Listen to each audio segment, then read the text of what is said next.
very basic in our thinking is that we, as it say, one must live. We need to survive, to go on. We need, therefore, money for food, for this, that, and the other.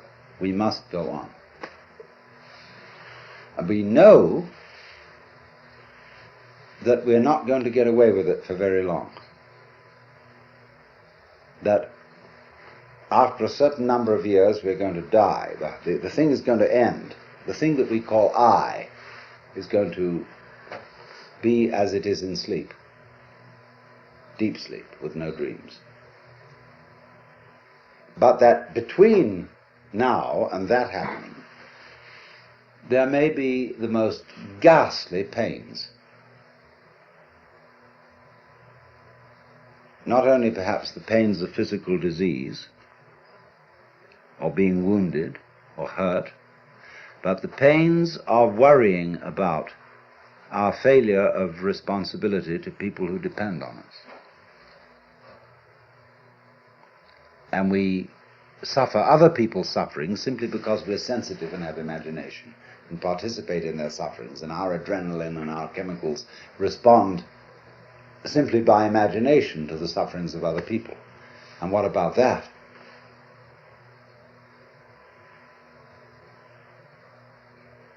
And so we can look at these problems and say, now, quite obviously, all these problems cannot be solved in a physical way. That is to say, we do not expect in our lifetime that medical skill will make us exempt from death.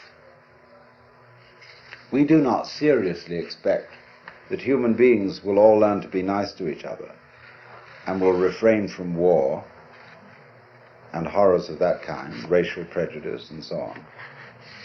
We don't seriously expect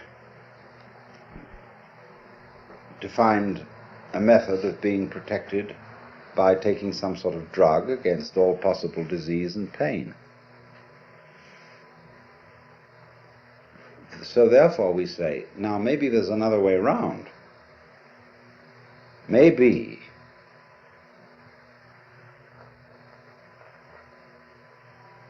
that instead of solving these problems at the technical level, we could solve them at the psychological and spiritual level by so disciplining ourselves, by so doing something with ourselves, that we wouldn't be afraid of it anymore.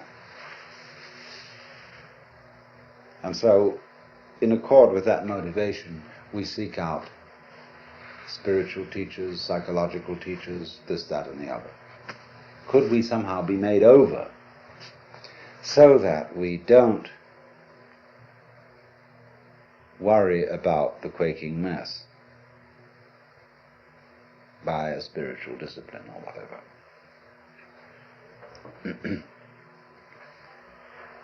And you see, if you examine that this wanting to overcome the quaking mess and not have it anymore, that precisely is the quaking mess.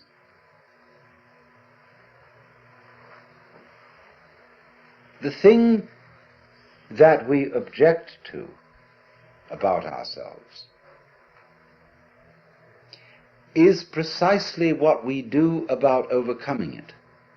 In other words, the activity that we employ in overcoming it is the mess that we object to.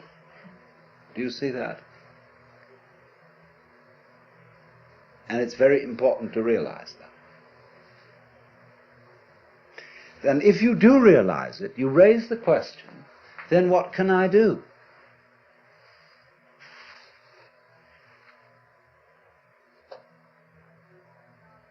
What can I do to transform the quaking mess into the state of mind of the true mystic? Well, if you are the quaking mess, there is obviously nothing you can do to transform yourself into the state of mind which you idealize as that of being the true mystic, the Christ, the saint, or whatever. So you realize that everything is phony, that all your ideals are simply manifestations of the quaking mess, trying to get away from itself. And that you are put in the position of,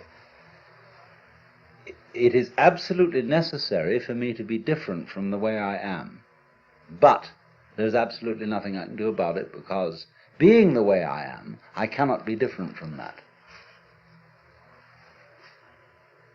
Let's say this, but we can put it in different ways. I know that I ought not to be selfish, and I would very much like to be an unselfish person, but the reason why I want to be an unselfish person is that I am very selfish and would far more love myself and respect myself if I were unselfish. You see? I know that I ought to love God, and whatever. And why do you want to love God? Well, because God is the biggest boss, and it's best to be on the side of the big battalions. That's really why I want to do it. In other words, because I'm looking for the safety of my own spiritual skin. So I think I ought to love God. All sophisticated saints have known this. St. Paul understood it, St. Augustine understood it, Martin Luther understood it. They didn't know what the hell to do about it. But there was nothing to do about it.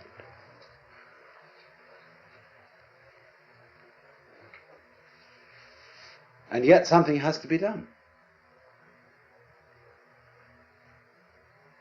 Obviously. But you realize, when you really look into yourself,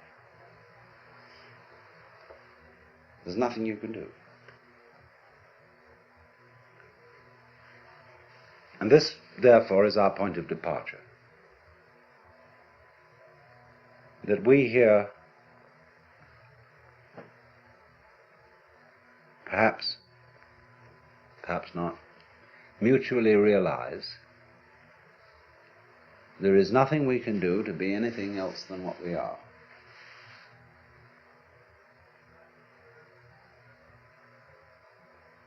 To feel any other way than what we feel at this moment.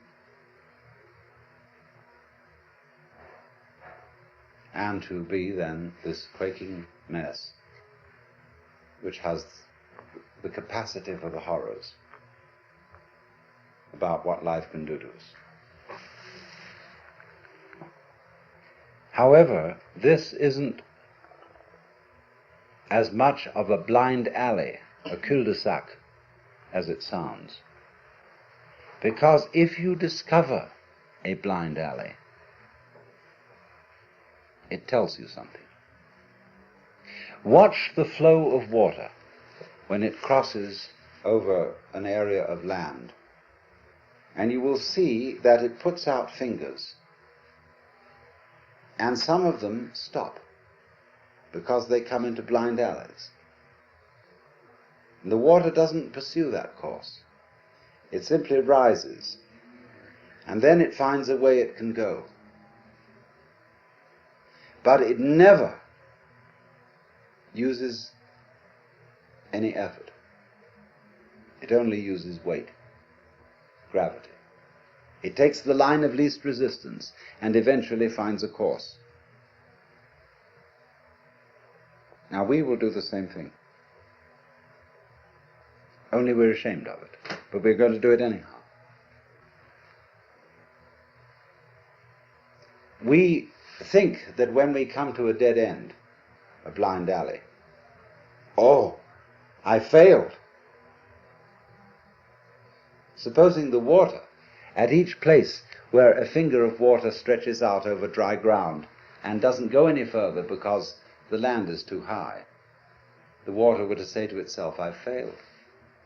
We would say it was neurotic water. Just wait, and it will find a way.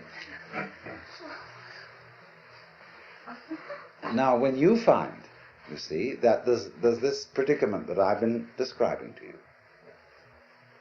that there's no way of transforming yourself to become this fearless, joyous, divine being as distinct from the quaking mess, When he says no way, this is not a gloomy announcement.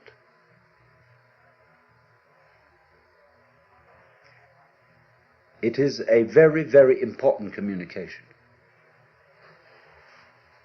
It's telling you something. Because like the land is telling the water, this isn't the way to go. There's another way. Try over here. So in the same way, life is telling you that's not the way to go. It's telling you, the message underlying this is you cannot transform yourself, is giving you the message that the you that you imagine to be capable of transforming yourself doesn't exist.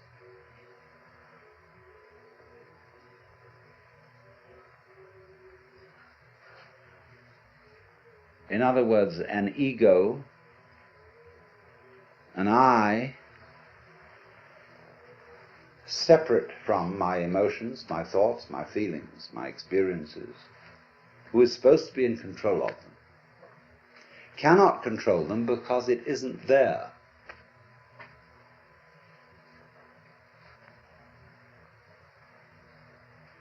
And as soon as you understand that, things will be vastly improved. Now we can go into this. What do you mean by the word I? We're going to make some experiments in this on some number of different levels, but in the ordinary way, what do you mean by the word I?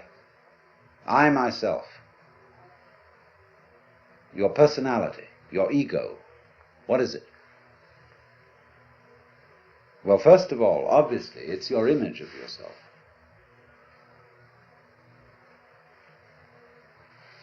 It's composed of what people have told you about yourself, who you are, how they've reacted to you and given you an impression that that's the sort of person you are. It's all your education goes into this, the style of life you put on and so forth. But it's an image, it's an idea, it's your thought about yourself, and I suppose yourself is in fact not this, but is, to begin with, your total physical organism, your psychological organism, and beyond that, an organism doesn't exist as an isolated thing any more than a flower exists without a stalk, without roots, without earth. So in the same way, although we are not stalked on the ground, we are nevertheless inseparable from a huge social context of, well, to begin with, parents, siblings, people who work for us, and everything. I mean, it's just impossible to cut ourselves off from a social environment, and also, furthermore, from a natural environment. We are that.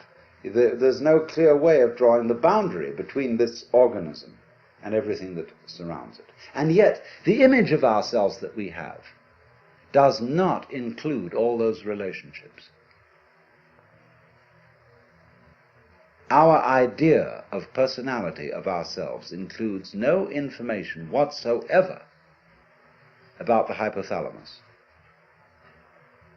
an organ of the brain, the pineal gland, really of the way we breathe, of how our blood circulates, of how we manage to form a sentence, how we manage to be conscious, how you open and close your hand. The information contained in your image of yourself contains nothing about all that. And therefore, obviously, it's an extremely inadequate image. But nonetheless, we do think that the image of self refers to something, because we have the impression, very strongly indeed, that I exist. And this isn't just an idea. We think, my God, it's a feeling. It's really substantially there in the middle of us. And what is it? What do you actually sense? Like, when you're sitting on the floor and you feel the floor is there and is real and hard. Okay, what are you sitting on the floor? What do you have the sensation of? That's you here. When you're not hitting yourself. What is it?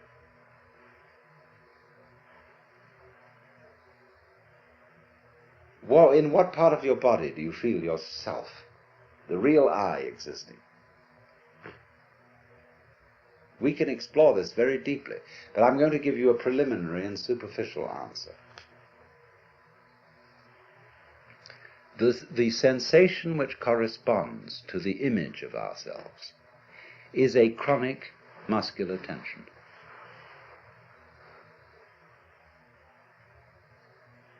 Which has absolutely no useful function whatsoever.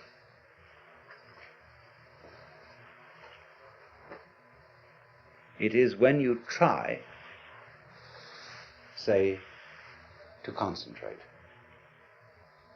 What do you do when you try to pay attention? When I was a little boy in school, I had sitting next to me another boy who had great difficulty in reading.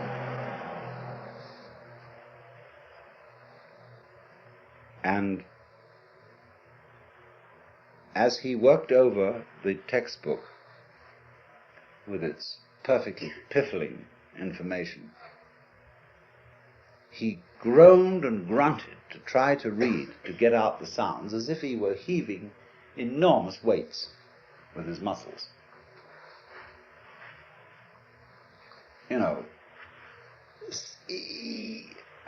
Spot, run,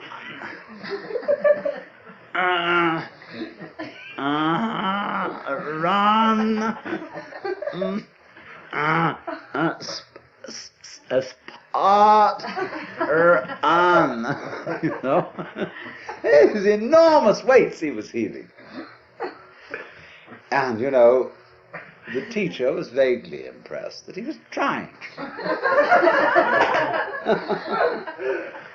Phew! It had absolutely, all this tying yourself up into a knot has absolutely nothing to do with the way your mind works. Because look, if you try to see hard, look very intensely, and you make tight muscles around here, and maybe you clench your jaws a bit, if anything, that will make your vision more fuzzy. Because if you want to see something clearly, you must not make an effort.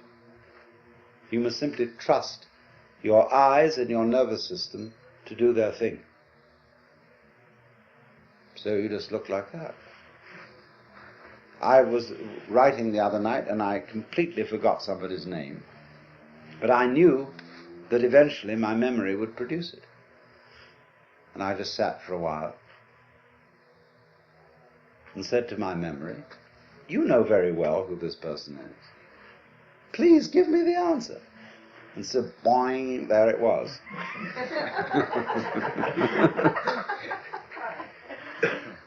Because that's the way nerves work. They don't work by forcing them. And yet we've all been brought up to try to force our nervous activity, our concentration, our memory, our comprehension, and indeed our very love. We've tried to force it with muscles.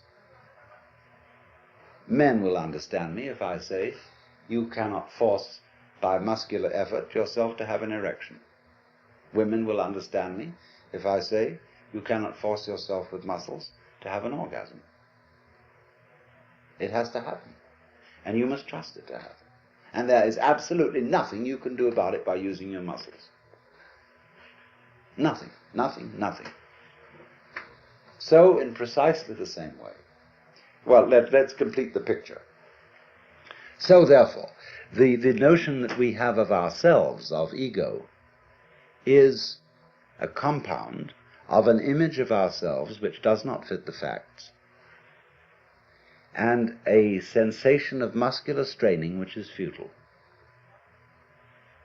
So that what you conceive to be yourself is the marriage of an illusion and a futility.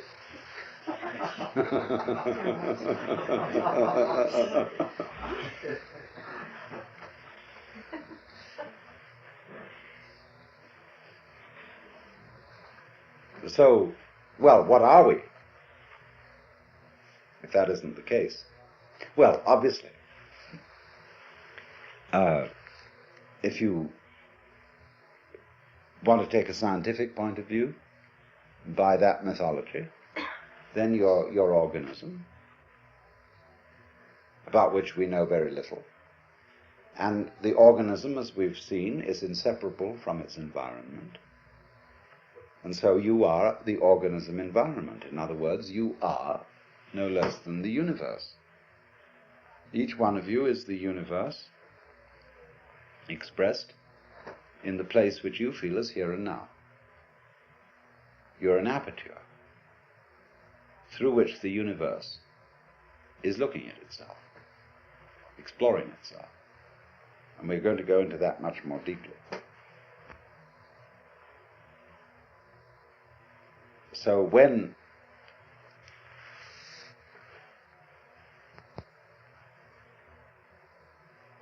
you feel that you are a lonely,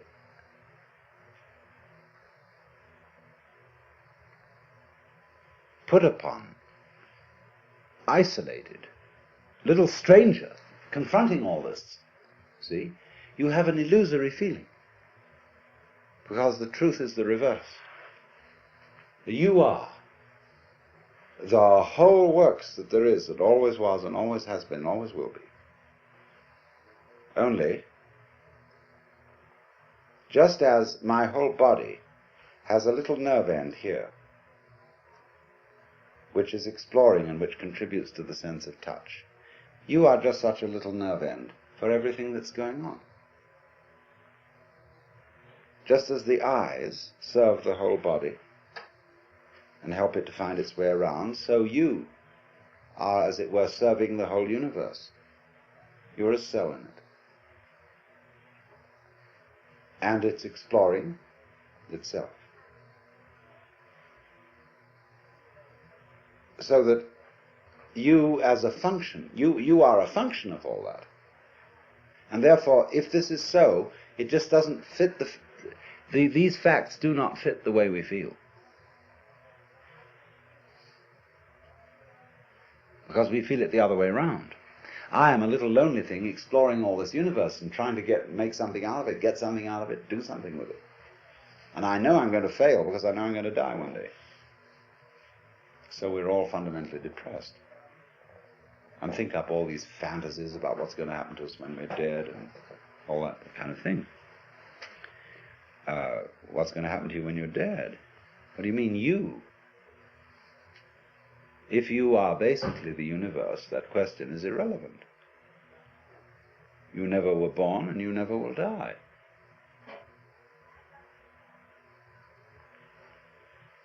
Because what there is you.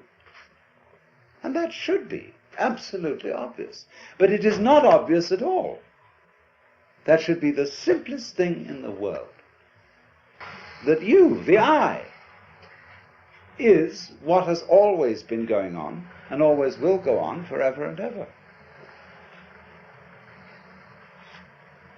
But we have been bamboozled by religionists,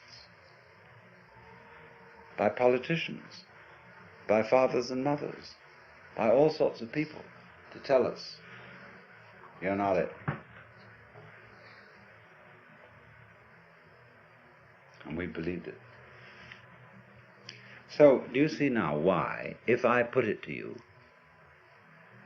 in this very negative way, you can't do anything to change yourselves, to become better, to become happier, to become more serene, to become mystics or anything. If I say you can't do a damn thing, can you understand this negative statement in a positive way? What I'm really saying is that you don't need to.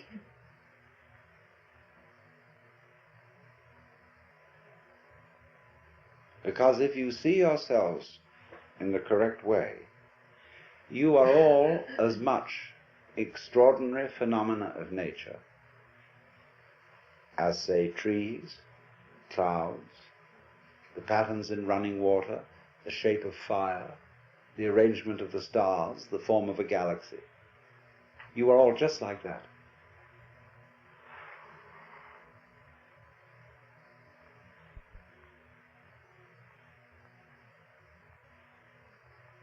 There's nothing wrong with you at all. Except that I have to add this little flip. You have in you, you do think there's something wrong with you. See?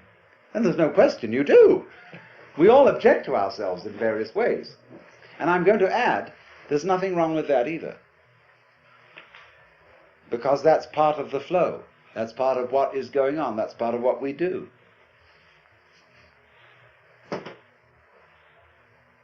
So I don't, you see, what I'm actually going to do is I'm going to deliver you from a sense of guilt.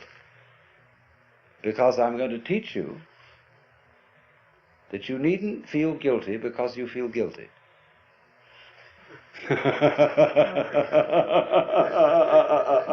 Of course you feel guilty. It's like someone put a match on you and you feel hot. So they taught you as a child to feel guilty, and you feel guilty. They say, well, if somebody comes along and says, well, you shouldn't. It's not the point. I'm going to say, not that you shouldn't, but that you do, and don't worry about it. And if you want to say further, but I can't help worrying about it, I'm going to say to you, okay, worry about it.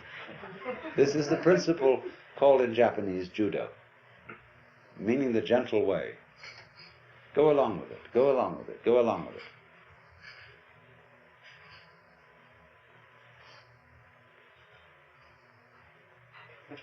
So therefore, this is the beginning of meditation. You don't know what you're supposed to do. What can you do? Well, if you don't know what you're supposed to do, you watch. You simply watch what's going on. Like, say, somebody plays music. You listen, and you just follow those sounds. And eventually, you understand the point of the music. The point cannot be explained in words, because music is not words. But after a while, in listening to any music, you will understand the point of it. And that point will be the music itself.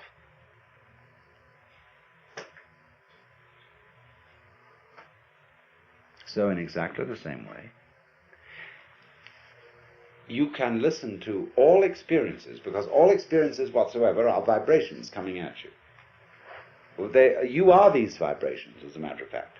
If you really feel out what is happening, what you are aware of as you and as everything else is all the same. It's vibrations of all kinds, and they're on different bands of a spectrum. Sight vibrations, emotion vibrations, touch vibrations, sound vibrations, all these things adding together are woven.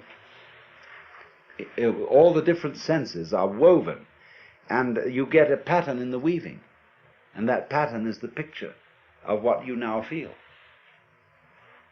And this thing is going, see?